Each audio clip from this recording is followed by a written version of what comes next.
Watazamaji wa Zinjibari TV, na leo tupo katika skuli ya High View International School ambako kuna zoezi hapa la wanafunzi ambao wanafanyiwa mahafali, wanafunzi wa Kidatu cha Sita, na mimi nawaletea matangazo haya ni Safia Hussein. Lakini hapa tunamsubiri mgeni rasmi aweze kuingia, mgeni wetu, ili kuweza kumpokea, na mgeni wetu ambaye sasa hivi ndo anaingia hapa, tutapata kujua vitu vingi kutoka kwa mgeni wetu rasmi. Na mpenzi mtazamaji wa Zinjibari TV, ambavyo anaweza kufahamisha hali ya vijana wetu ambao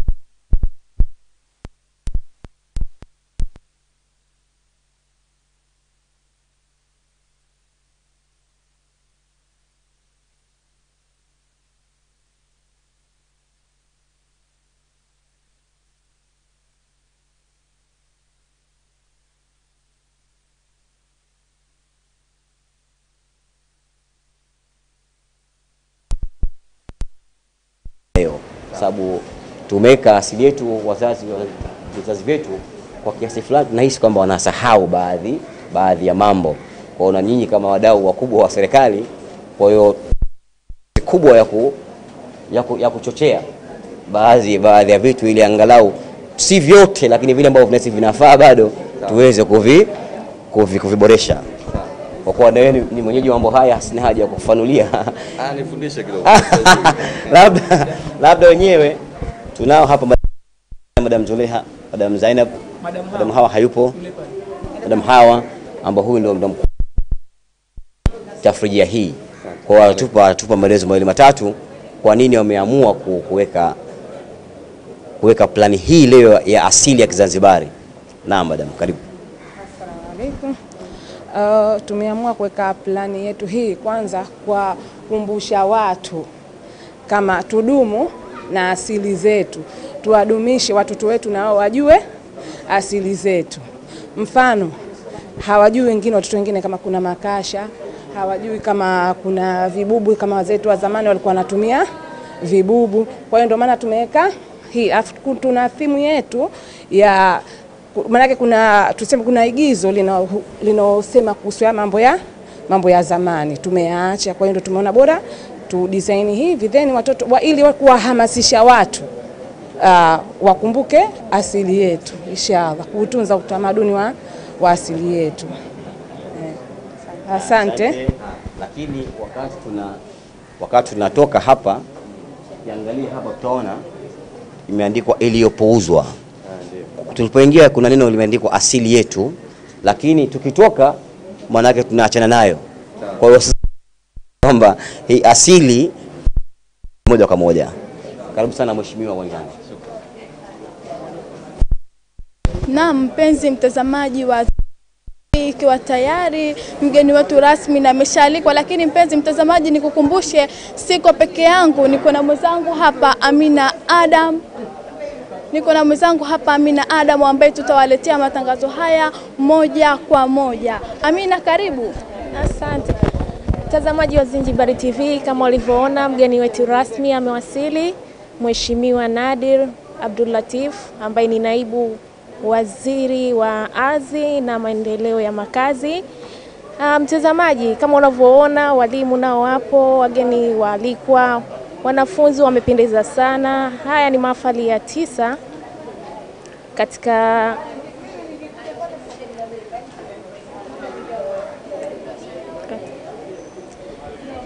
mahafali haya ni mahafali ya 9 katika skuli hii ya High View.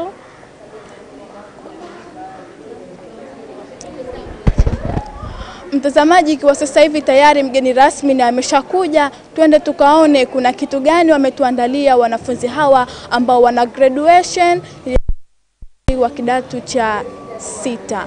Karibu.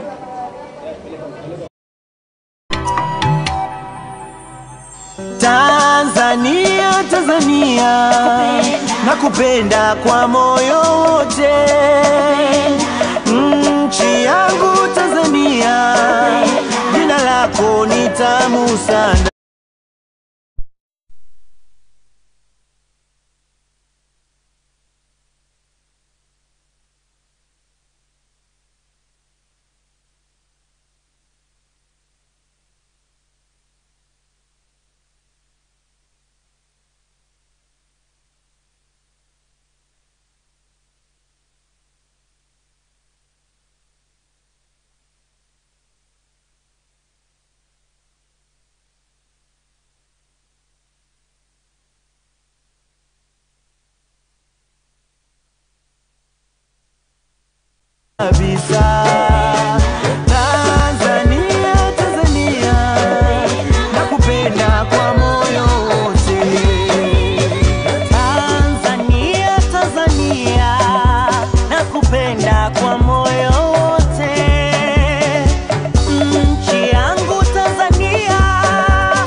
Na mpenzi mtazamaji wa Zinjibari TV, kama nilivyokujuza hapo mwanzo, tupo katika skuli ya Highview International School ambapo kuna zoezi wanafunzi wa kidato cha sita ambao wanakuja kuaga wanafunzi wenzao pamoja na walimu wao kwa kuendelea na masomo yao pamoja na kusubiri matokeo yao. Na hapa sasa hivi mgeni rasmi tayari ameshawasili. Na Amina, labda nikuulize, kitu gani ambacho kimekufurahisha katika hii sherehe ya hapa leo? Sherehe ya leo ni nzuri, inaonekana kabisa watu wote kama unavyowaona wamewasili mapema. Wamependeza kwa kweli, wanaonekana kabisa wana furaha katika wanafunzi wanaomaliza wanaonekana wana furaha kabisa kwa leo ndo sherehe yao, kwa ni safari ambayo ni ya miaka miwili ambayo tukihesabu ni kidato cha 5 na cha 6, na leo ndo wanahitimisha. Na tukianza kwa kama unavyoona ratiba ndo kama hivyo inaanza, ambapo tutaanza na ambapo wageni waalikwa, mgeni rasmi tayari ameshawasili na sasa hivi ndo shughuli tuseme inafunguliwa. Unalipi tena la kuambia? Mimi labda cha kuongezea tu hapa niseme kwamba mtazamaji wa Zinjibari TV tuweze kusikiliza kidogo wana kipi cha kutuambia pamoja na kumsikiliza MC jinsi ratiba inavyokwenda.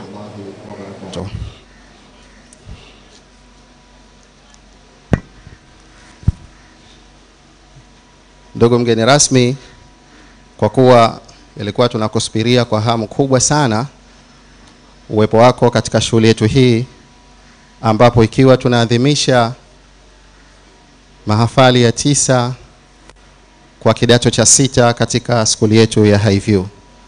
Hivyo ndugu mgeni rasmi, Mheshimiwa Nadir, tunakukaribisha sana, karibu sana katika shughuli yetu hii ya leo.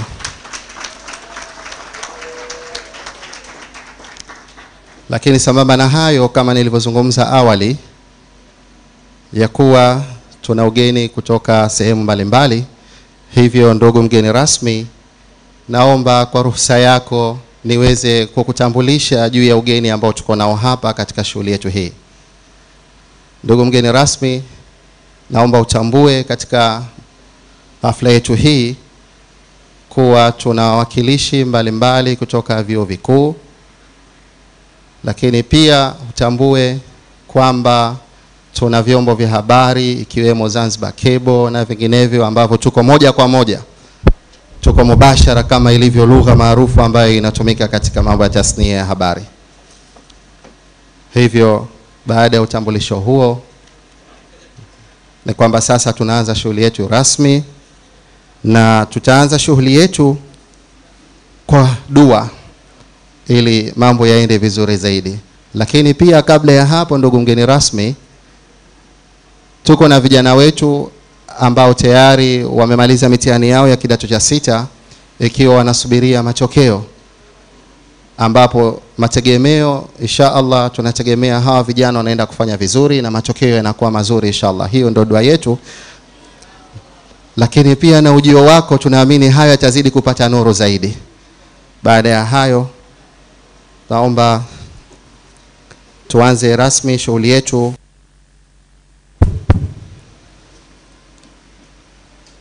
Dua ambayo itakuja kusomwa ama kuombwa na Maalim Ame bin Malik.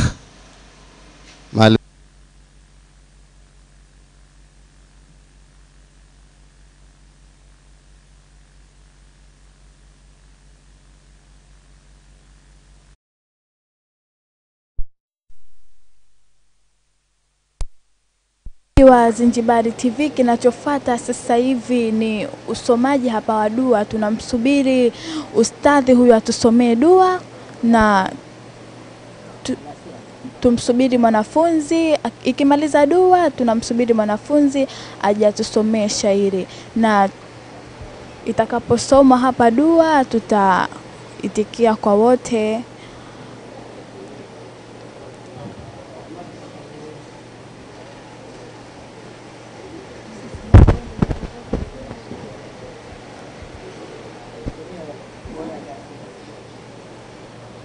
Na mpenzi mtazamaji, kama unavyoona hapa, dua tayari imeshaanza.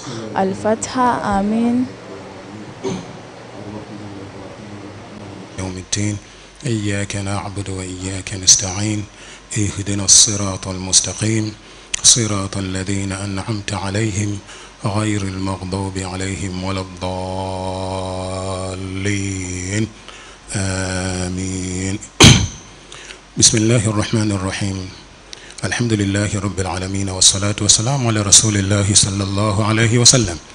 اللهم اغفر للمؤمنين والمؤمنات والمسلمين والمسلمات الأحياء منهم والأموات برحمتك يا الراحمين. اللهم إنا ظلمنا أنفسنا ظلما كثيرا كبيرا ولا يغفر الذنوب إلا أنت فاغفر لنا مغفرة من عندك وارحمنا إنك أنت الغفور الرحيم. نستغفرك ونتوب إليك نستغفرك ونتوب إليك نستغفرك ونتوب إليك. يا رب tunakuomba kutufu wako na utuondoshe kila la shari. Ya Rabbi tunakuomba kwa utukufu wako na baraka zako uilinde shughuli hii ya Rabbi. Ipe baraka shughuli hii ya Rabbi, ifanyike kwa salama na amani ya Rabbal Alamin. Ya Rabbi tunakuomba kwa utukufu wako na baraka zako ya Rabbi, sisi waja wako ni wakosefu, tumekukosea ya Rabbi. Tunakuomba utusamehe dhambi zetu ya Rabbi, utusamehe dhambi tulizofanya kwa kujua na kutokujua ya Rabbi. Ya Rabbi tunaleta maombi kwako ya Rabbi. Ya Rabbi, aliyefanya hili, aliyejenga kituo hichi ya Rabbi, ameshatangulia mbele za haki ya Rabbi. Ya Rabbi tunakuomba umsamehe adhabu zake ya Rabbi, msamehe dhambi zake ya Rabbi. Ya Rabbi tia nuru katika kaburi lake ya Rabbi, jalia kaburi lake liwe ni bustani miongoni mwa bustani za peponi ya Rabbi.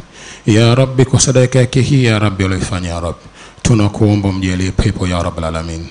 Ya Rabbi tunakuomba kutufu wako na baraka zako ya Rabbi, na wale wote waliochukua dhamana kuendesha shule hii ya Rabbi, uwaongoze ya Rabbi, uwape ithibati ya kuipenda shule ya Rabbi, uwajali maslahi ya walimu kama wanavyojali ya Rabbal Alamin, waweze kuiongoza shule vizuri ya Rabbal Alamin. Ya Rabbi tunakuomba kwa kutufu wako na baraka zako ya Rabbi, vijana waliokuwa hapa ya Rabbi wamemaliza mitihani yao ya kidato cha sita, wameshafanya jitihada zao zote ya Rabbi walizofanya ya Rabbi. Sasa kilichobaki wanaleta maombi kwako ya Rabbi. Ya Rabbi tunakuomba wajalie wafanikiwe katika masomo yao ya Rabbi, wajalie wapate matokeo yaliyokuwa mazuri ya Rabbal Alamin. Ya Rabbi wajalie division 1 ya Rabbi. Ya Rabbi wajalie division 1 ya Rabbi. Ya Rabbi wajalie division 1 ya Rabbi. Ya Rabbi wasahaulishe 4 na 3 ziondoke kabisa ya Rabbal Alamin. Ya Rabbi tusahaulishe 4 na 3 ziondoke kabisa ya Rabbi. Ya Rabbi kilio chetu division 1 ya Rabbi. Ya Rabbi jitihada zilizofanyika uliziona ya Rabbi.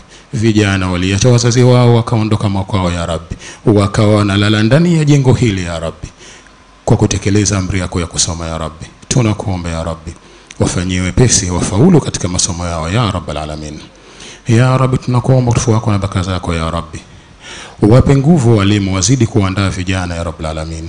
Uwape nguvu walimu ya Rabbi, uwape uzima wa afya ya Rabbi, wazidi kuongoza vijana ya Rabbi, wazidi kutengeneza vipawa ya Rabbi.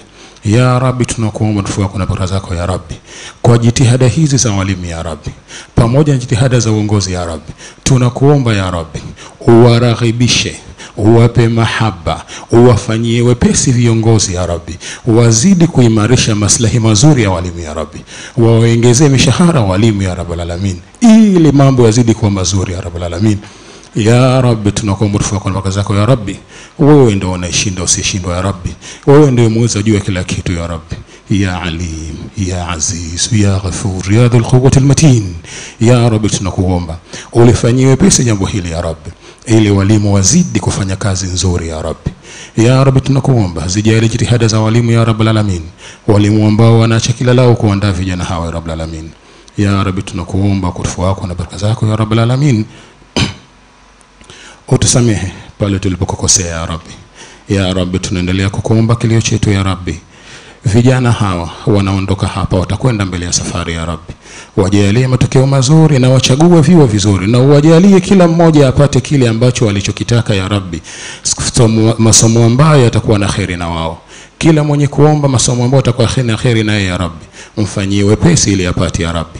Ila kisichokuwa na kheri ya Rabbi, tunakuomba kwa uwezo wako na utukufu wako ya Rabbi, usimpatie hicho ya Rabbi, mpatie kingine chenye kheri na yeye ya Rabbal alamin.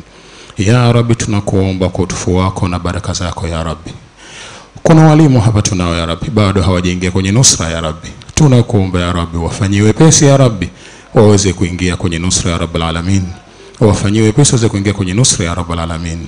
Ya Rabbi, tunakuomba kwa baraka zako ya Rabbi, wape nguvu viongozi wa shule hii ya Rabbi. Wape nguvu viongozi wa shule hii ya Rabbi. Mpe nguvu director ya Rabbi. Mpe nguvu mwalimu mkuu ya Rabbi. Wape nguvu viongozi wa shule ya Rabbi. Wape nguvu walimu ya Rabbi, ili waweze kutekeleza majukumu yao ya Rabbi, waweze kuandaa vijana wetu katika maadili yaliyokuwa mazuri na kupata wasomi wazuri ya Rabbul alamin bi rahmatika ya arhamar rahimin.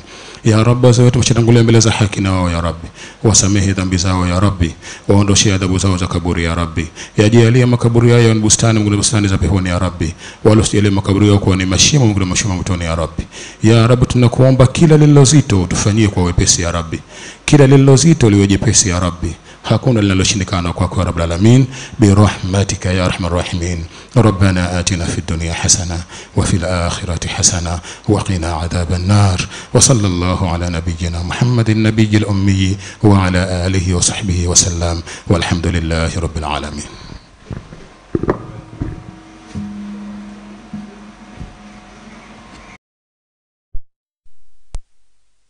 Mtazamaji, kama nilivyokujuza hapo mwanzo kwamba Ustaz Mr. Ame Malik ndo ambaye aliyekuwa akitufungulia ufunguzi wa dua, na kinachofuata sasa hivi ni shairi, na shairi hilo litasomwa na mwanafunzi.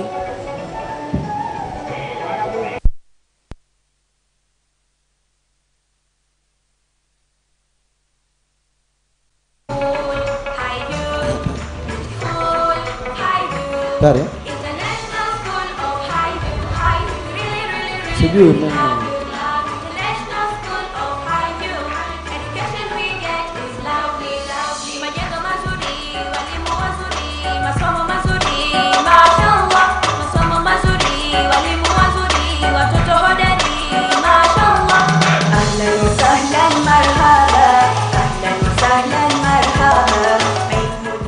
Assalamu alaikum wa rahmatullahi wa barakatuh. Before thanks anything, I'd like to thank the God, the one who created us and all creatures in very creation, and for by his power we are living right now. Also I'd like to thank genius of the genius, professor of the professor, I mean Prophet Muhammad sallallahu alaihi wasallam. Peace and love to him. Coming back to you, honorable guests, dear director, principal, academic teacher, members of the floor, ladies and gentlemen, king and queen, prince and princess, everybody, bonjour. Bonjour. Je m'appelle Said Abdallah Juma. J'habite à Muarabu avec mes parents. Je suis étudiante de l'école de Highview School of Zanzibar. Highview School of Zanzibar, oh yeah. Highview School of Zanzibar, Safi. I'm going to be emceeing this lovely, beautiful graduation. But remember that today is the day. Today is the big day. Today is an amazing day. Today is our graduation day. Hivyo wazazi tunaomba ushirikiano wenu mkubwa sana katika hili. Okay? Thank you so much. By proceeding with the program, hivi sasa ningependa kumuita mbele yenu mwanafunzi atakayekuja kutusomea shairi zuri lenye ladha tamu kabisa, tena kwa sauti ya kumtoa nyoka pangoni.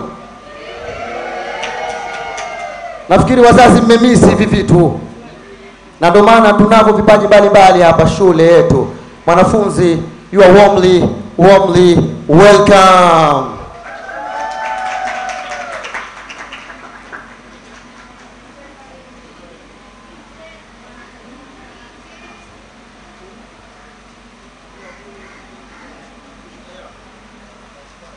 Wazazi mnakaribishwa, mnaendelea kukaribishwa, muingie ndani, mkae katika utulivu wa hali ya juu kabisa. Na wanafunzi mtulie mnapaswa, sawa?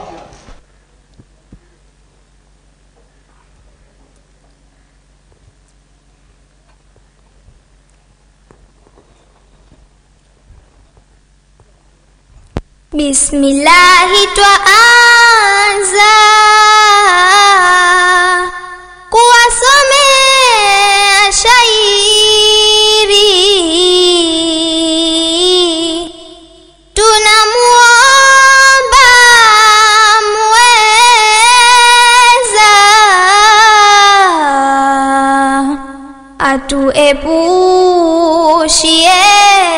atuepushie shari. Hapa kutojitokeza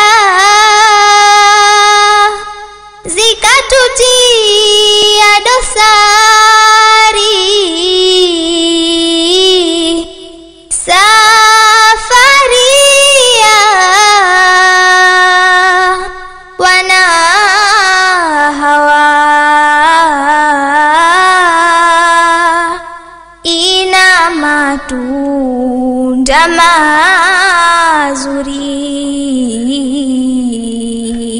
Wana 67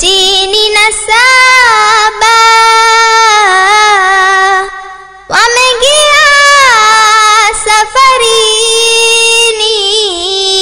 safarini, tumaini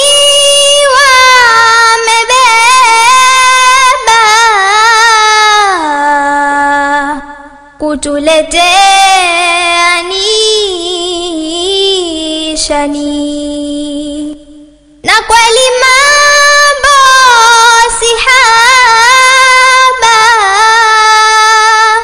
hata nanyi muamini. Safari ya wana hawa ina matunda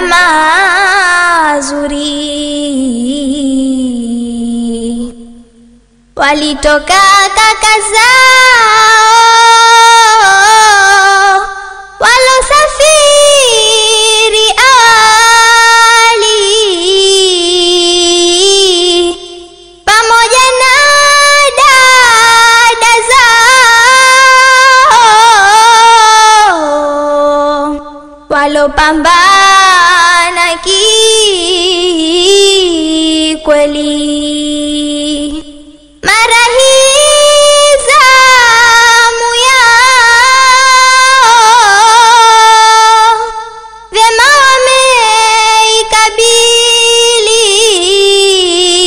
wameikabili. Safari ya wana hawa ina matunda mazuri. Walianza umakini punde kuingia chomboni, wakasomewa ilani, kipi tunachotamani. Tukamuomba Manani, safari iwe laini. Safari ya wana hawa ina matunda mazuri. Kiasi miaka miwili wana hawa chomboni, zilidhofuza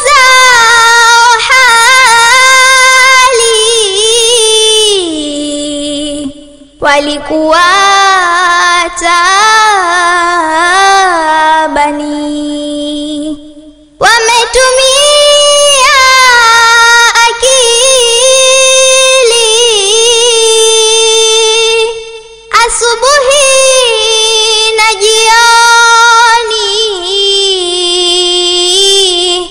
safari ya wana hawa ina matunda mazuri, kwani manahodha walikuwa halali na mabahari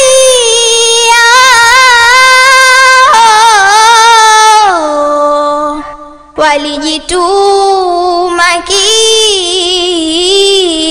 kikweli, na huku wazazi wao wakikesha kwa kusali, safari ya wana hawa ina matunda mazuri, wameikata mikondo kwa salama na amani, wakazikabili ngondo kwa hali ya umakini, hawakuhofu vishindo vya mawimbi baharini, safari ya wana hawa ina matunda mazuri. Twaomba kwako Mwenyezi Ilahi Mola Rabbana, safari yao vipenzi iwe ni yenye kufana, wafurahike wazazi, walimu na hawana, safari ya wana hawa ina matunda mazuri. Hapa nafika tamati, shairi na malizia, naomba kwenda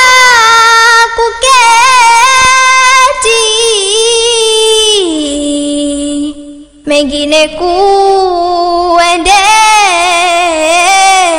kuendelea, niloghani kwa sauti,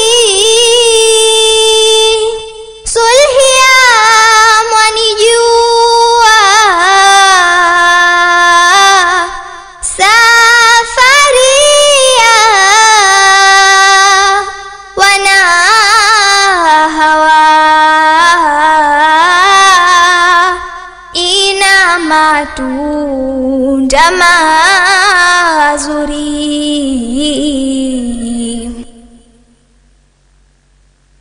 kwaherini, kwaherini. Jukwani naondoka, ila nyote karibuni.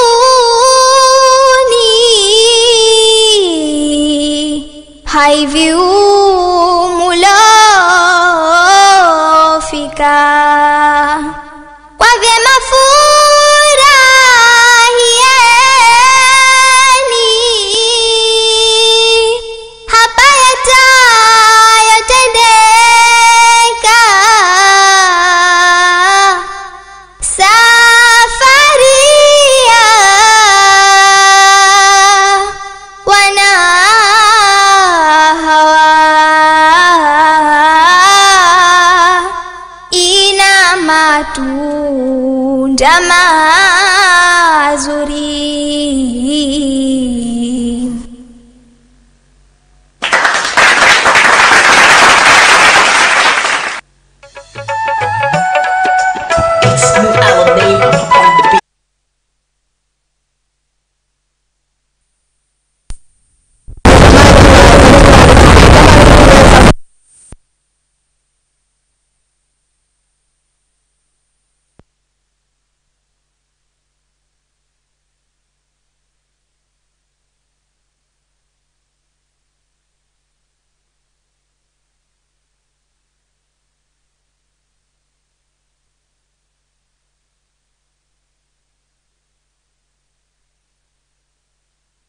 Watoto hodari, mashallah.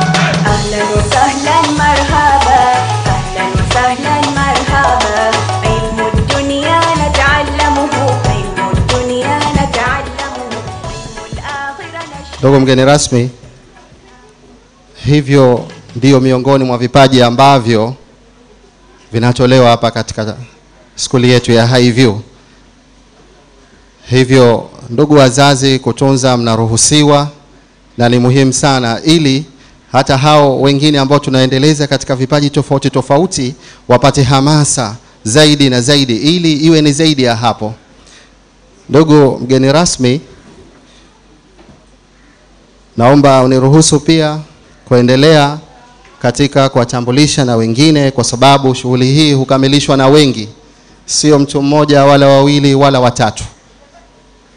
Hivyo nilitaka pia ndugu mgeni rasmi, pamoja na kwamba tunaendelea na shughuli yetu, tumtambue ama utambue uwepo wa mama yetu Bi Rukaiya Hassan, ambaye ndo mlezi wetu hapa, ndio mama yetu mpendwa, ambaye tunamtumia kwa mengi ushauri, nasaha, na ndio katika sehemu ya chachu ya mafanikio ambayo tunaendelea nayo Highview.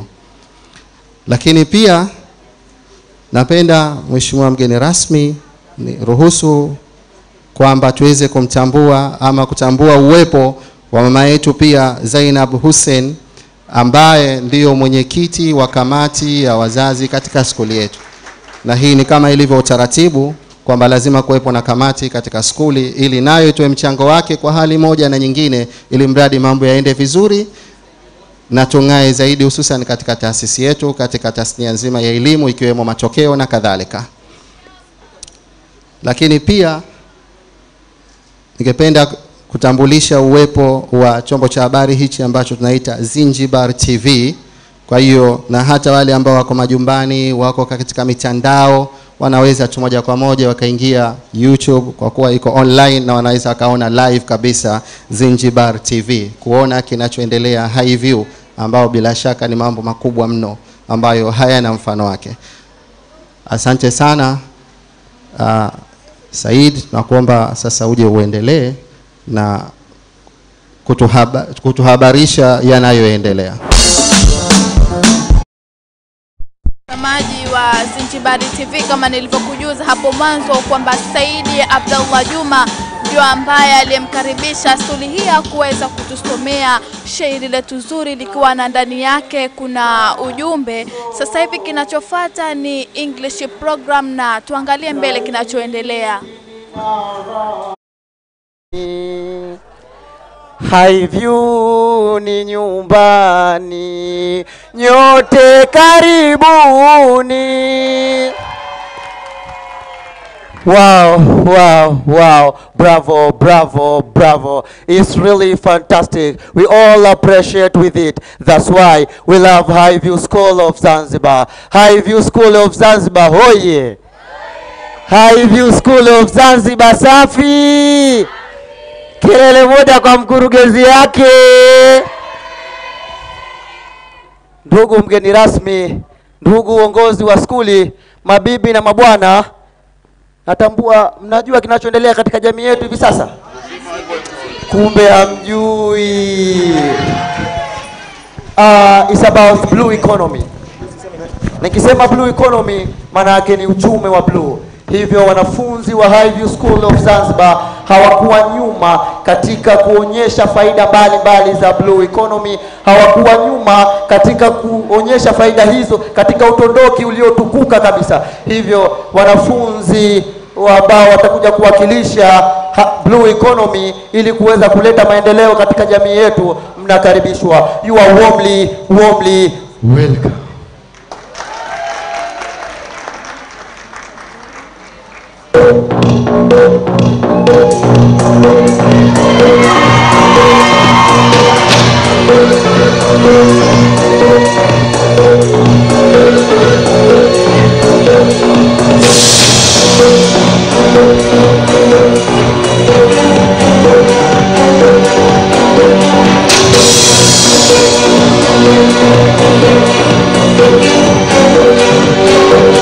Mtazamaji wa Zinjibartv TV, kinachoendelea ni English program, tuone itakavyoenda.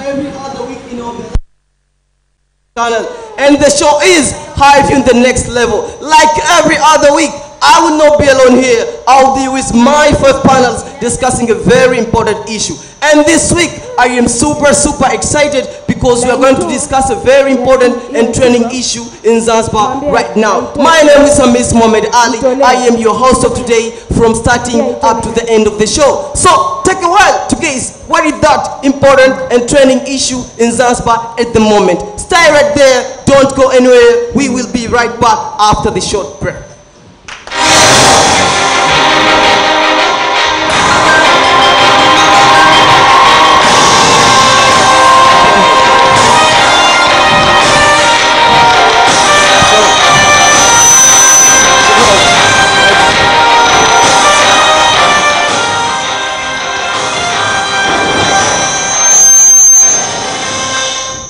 Anyways, like I told you, I'll be here with my 5 panels, and today I am so blessed to be visited by the most skilled and professional people. You are warmly welcome, guys. Thank you. Anyways, on my right side, we have a Minister of Tourism and Fishing Sector of Zanzibar, Madam Dr. Shaima Abubakar. Thank you for joining us, madam. Also, we have Haitham Ali, an economic analyst from SUSA, and she's a professor of economy. Thank you very much for joining us. On my left side, we also have Amina Sadiq Omar, who is the Professor of Environmental Research. Thank you for coming, madam. If not enough, we also have Mohammed Moyo, who is the Professor of Political Science, and she's the member of House of Representatives. Thank you for joining us also. And last but not least, we have Madam Salwa Ahmad Majid, who is the member and representative of the society. Thank you all for coming, guys. Thank you. My beloved viewers, today we will have a conversation concerned with blue economy in Zanzibar. But before keeping on, I want to remind you one thing. You may also get us on our Instagram, Facebook, Twitter, and YouTube channel as Highview Broadcasting TZ, so as to get to share your ideas and view along the question to the topic mentioned. As usually, I have to apologize that I couldn't get gender balance. 2 men were invited, but due to unavoidable reason, they were not able to join us today. So I'm very sorry for that. So now let me start with you, Ministers of Tourism and Fishing Sector of Zanzibar, Dr. Shaima Abubakar. You know that blue economy in Zanzibar has become a very point of concern at the moment. But there are still some people who don't know what blue economy is. So can you please tell us what is blue economy and what does it involve? Well, thank you, Mr. Hamid. for inviting me in this panel. Welcome. A very important panel. Generally, blue economy can be defined as a part of economy which related to sea, ocean, and coast. Okay. To be honest, in Zanzibar, we're blessed with the large Indian Ocean that surrounds our island. Okay. That's why Honorable Dr. Hussein Ali Mwinyi has introduced the matter of blue economy in his campaign. Okay.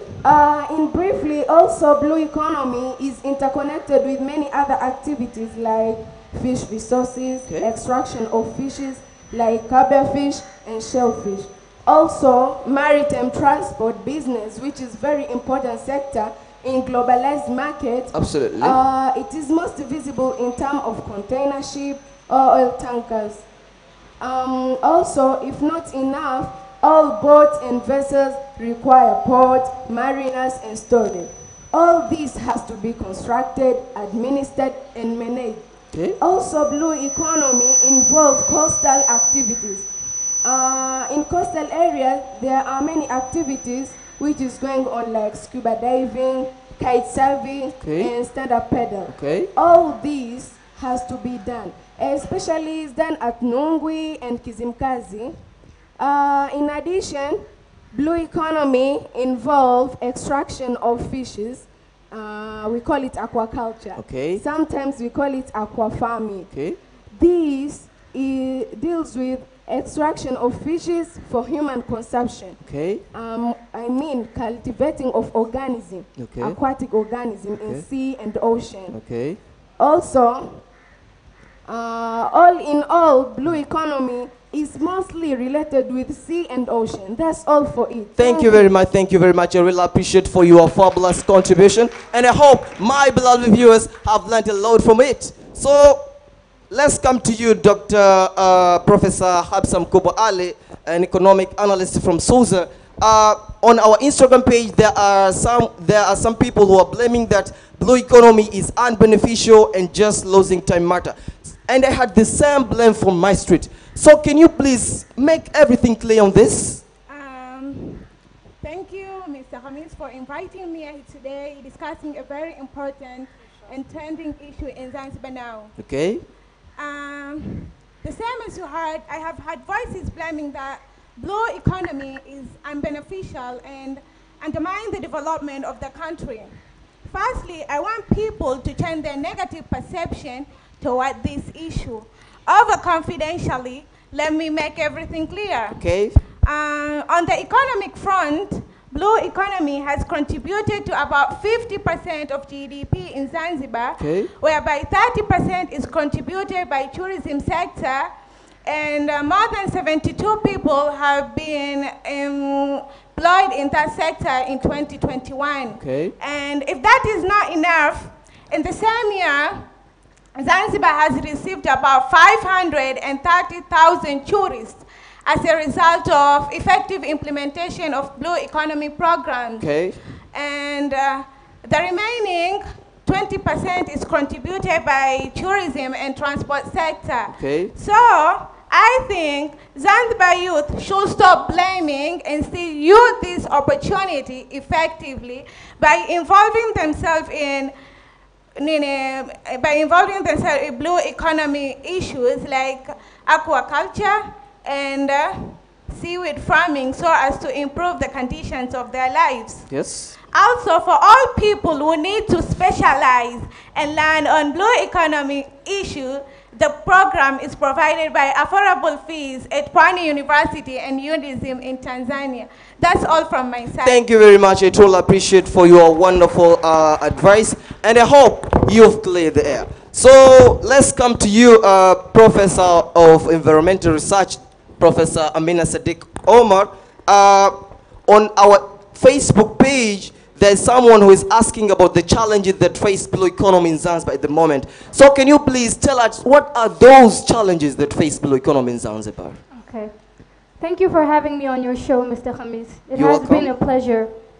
Actually, to be honest, a lot has been said. Absolutely. But let me just indulge you on some of the challenges that the Blue Economy Program is facing in Zanzibar. Okay. First and foremost, reflecting on what Ms. Hafsa said here, there is negative perception of the community members regarding this issue. For example, we know when our Minister of Tourism and Fishing sector, Ms. Sheima, went to Tumbatu Island with the tourism proposal, they were not open-minded enough to accept it. Oh my God. So that's one. Also, there is marine pollution, which causes death and disappearance of many aquatic species. Okay. In association with lack of accountability of many citizens by doing unfaithful things such as corruption. So I think that the citizens should provide much support to the President, Honorable Dr. Hussein Ali Mwinyi, for his numerous efforts on implementing this issue. Also, I would like to add that the government of Zanzibar should conduct green tourism. And by that, I mean that they should mobilize the tourists in preserving our culture and environment, like by wearing our local dresses, like our local baibuis. I think that's enough for me. Thank you a lot, thank you a lot. I'm very grateful for the support you've provided. So let's come to you, Professor of Political Science, Dr. Mulhat Mohammed Moyo. We want you to tell us what is your view on the aspect of management that tried to conduct the Blue Economy program in Zanzibar. Thank you very much for having me in this wonderful panel. Positively, when you look in terms of management, we really appreciate the effort of government of Zanzibar in making sure that they invest and implement much on the matter of blue economy activities. Absolutely. So as to improve the GDP of Zanzibar.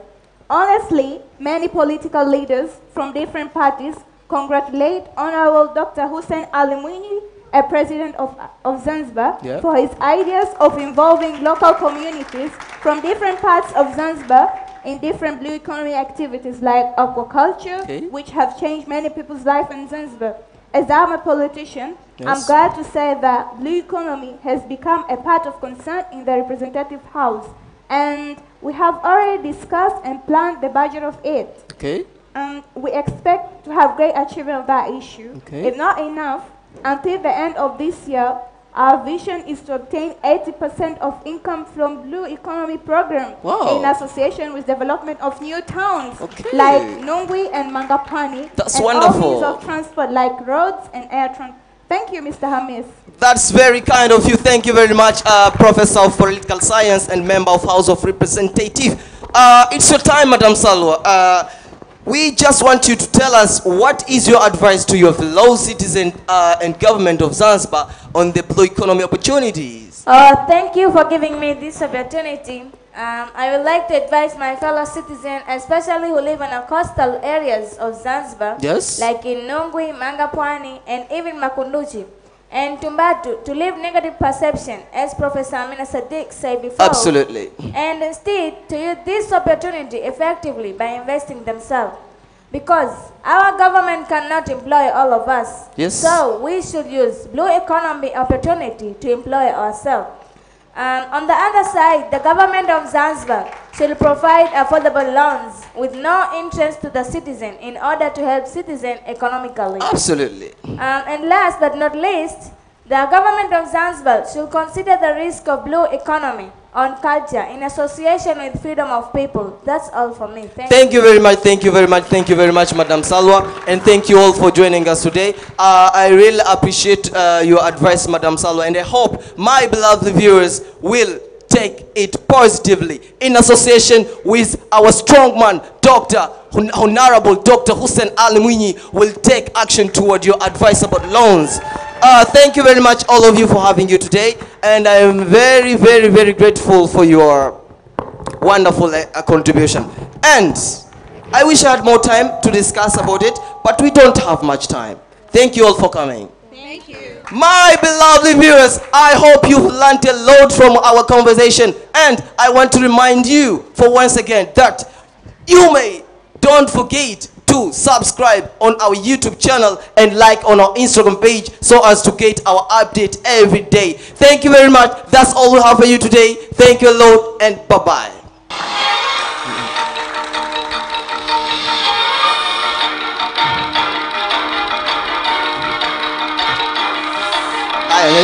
Anza kwenda kwa sala. Maji wa Zinjibari TV, kama tulivyoona walikuwa na kipindi cha ambacho ni English program, na mada yao kuu ilikuwa inahusiana na uchumi wa blue, ambapo ameongea faida nyingi zinazotokana na uchumi wa blue, pia changamoto zake na faida kitu. Pia tunaweza kujua kuwa uchumi wa blue umekusanya mambo mengi, ikiwezekana ikiwemo usafirishaji, uvuvi, pia kilimo cha baharini na utalii. Uchumi wa blue ni uchumi ambao una faida nyingi kwa serikali, ambapo unaongeza pato la serikali. Ukienda kwenye masuala ya utalii, tunaweza kuona watu wengi wamekuja, wanatoka nje ya Zanzibar, wanakuja Zanzibar kwa ajili ya kupumzika, ambapo watatumia zile fukwe ambazo zote ziko katika upande wa uchumi wa blue.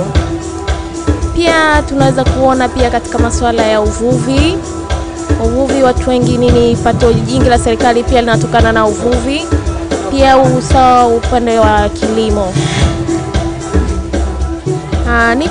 Bado nipo na mwenzangu si unalipi la kuambia watazamaji? Cha kuambia labda kusisitiza tujitahidi sana tuweze kutunza ile mazingira, kwa sababu sasa hivi ukiangalia uchumi wa blue unaekeza katika mambo ya bahari. Ukiangalia kuna watu wengine wanachafua bahari, unaweza ukamkuta mtu anakula kitu alafu anarembea kwenye maji. Kwa hiyo tuweze kujitahidi sana kutunza mazingira yetu kwenye bahari na hata kwenye hizi sehemu za nchi kavu.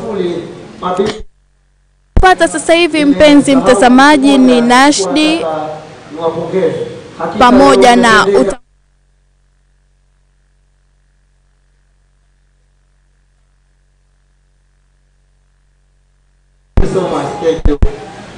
Ndugu wazazi, thank you. Ndugu wazazi, napenda kuongelea kitu kimoja. Katika jamii yetu hivi sasa tumekumbwa na kitu kimoja, puuzo. Na hili puuzo lipo kwenyu wazazi, lipo kwa uongozi wa skuli au walimu, na hata sisi wanafunzi kwa kupuuza masomo yetu, jambo ambalo linalopelekea kudorotesha maendeleo au kufeli kwa wanafunzi. Hivyo hatukuwa nyuma katika kuonyesha swala la puuzo. Kama mlivyoona pale mbele wakati mnaingia hivi, tumepuuza pia culture yetu, tamaduni yetu ya Zanzibar. Mheshimiwa, nafikiri umeona tumepuuza, ndio maana tukaweka pale kama nikumbusho.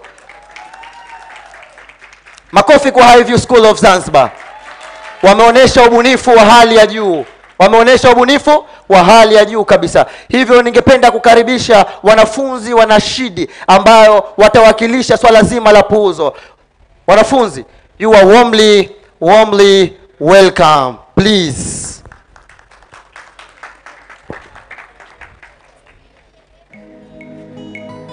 Mtazamaji wa Zinjibartv, TV, kama hivyo wanafunzi sasa hivi ndio tunasubiria wanaingia kwa ajili ya kutusomea kwa ajili ya nashri na utangulizi. Na kama tunavyoona wameshafika pale, wamependeza kweli kweli wanafunzi wale. Kwa tupate kuwasikiliza nini wametuandalia.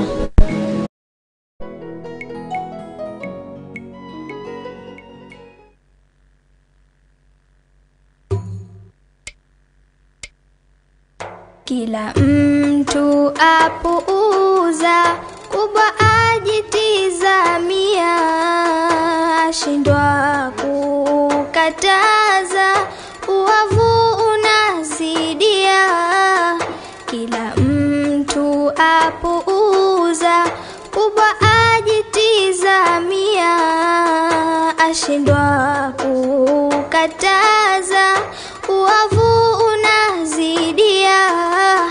Haya tunayoeleza jamiini yamejaa, kila jambo twa